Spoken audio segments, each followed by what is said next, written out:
Bonjour et bienvenue. Dans cette vidéo, je vous montre la transformation d'un luminaire avec un peu de peinture et du raffia pour un rendu à la fois moderne par les motifs et bohème par le choix des couleurs et l'emploi du raffia. Voici mon pied de lampe à l'origine et la structure d'abat-jour que j'ai trouvé dans un magasin de seconde main. Ici, je vais préparer une couleur blanc cassé.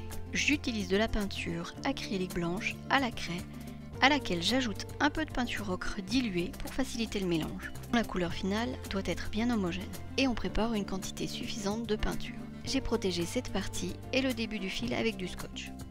On peut maintenant passer à la mise en peinture. A noter qu'un léger ponçage est nécessaire avant la peinture si le pied de lampe est verni. Je l'applique en la tendant bien avec le pinceau.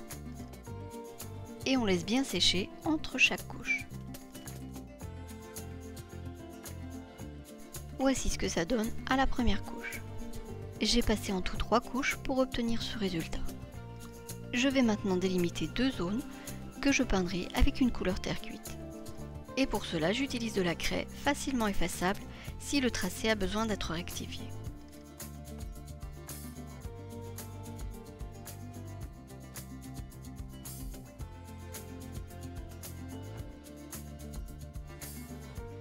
Puis je commence par peindre au niveau de la délimitation, avec un pinceau fin pour plus de précision.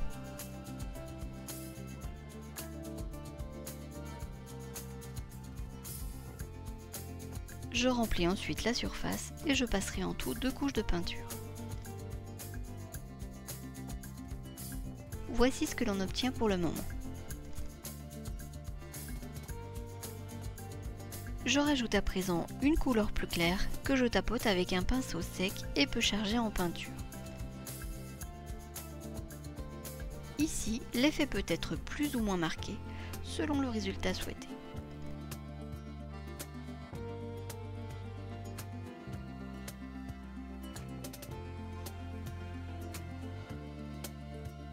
Pour la partie du bas moins accessible, j'utilise une brosse plus fine.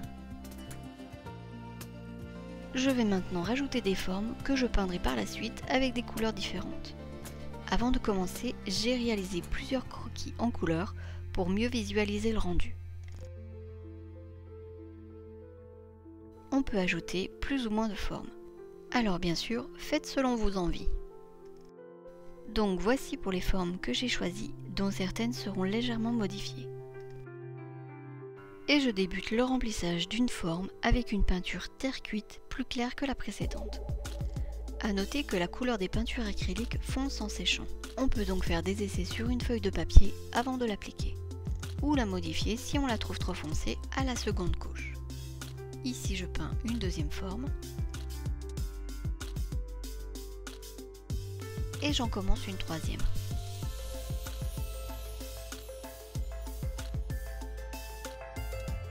Après séchage complet de la peinture, je réutilise celle qui a servi à recouvrir le pied de lampe et me sers d'une petite brosse que j'essuie au préalable sur un chiffon et je frotte légèrement la surface des formes par endroits pour créer cet effet. Et on appliquera la peinture de cette manière sur toutes les formes. Je continue ensuite le remplissage d'autres formes avec cette nouvelle couleur.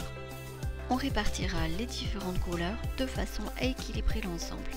Ici, je frotte avec un chiffon légèrement humide et avant que la peinture ne soit sèche, la partie où se rencontrent les deux formes pour obtenir comme un effet de transparence. Je procéderai ensuite de la même façon pour les autres formes qui se chevauchent. Et je vous montre ici l'avancée du travail.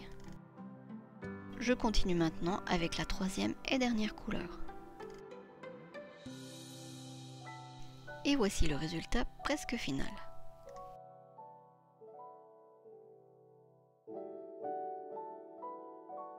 J'ai juste rajouté un léger trait de peinture terre de Sienne par endroits sur le pourtour des formes pour les souligner et leur donner du caractère. Pour l'abat-jour, je commence tout d'abord par recouvrir sa structure en fixant à la colle chaude et en enroulant des brins de raffia comme ceci. Attention de ne pas vous brûler avec la colle chaude.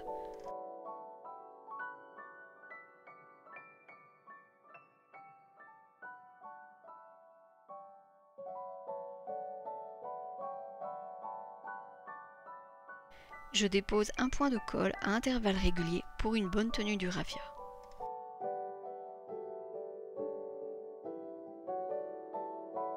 Et on poursuit de cette manière jusqu'à recouvrir entièrement la structure de l'abat-jour.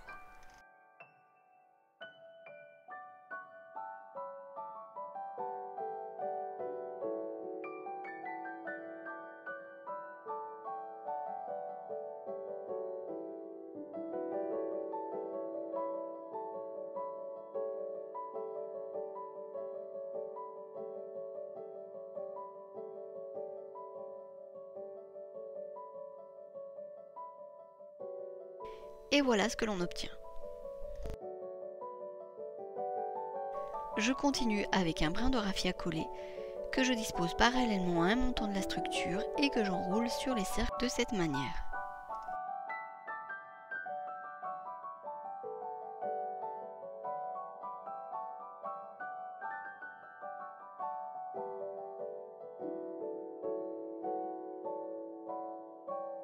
Je colle ensuite la fin du premier brin et je coupe son excédent. Et on poursuit de la même façon.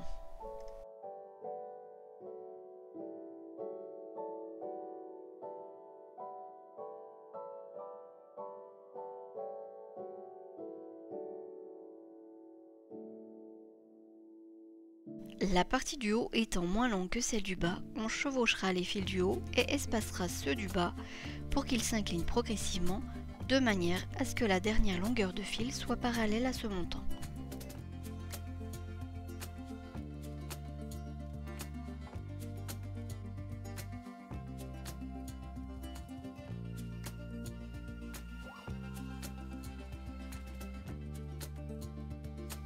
Pour masquer les montants, je vais simplement installer une longueur de fil comme ceci. Et voilà l'habillage de cet abat-jour terminé.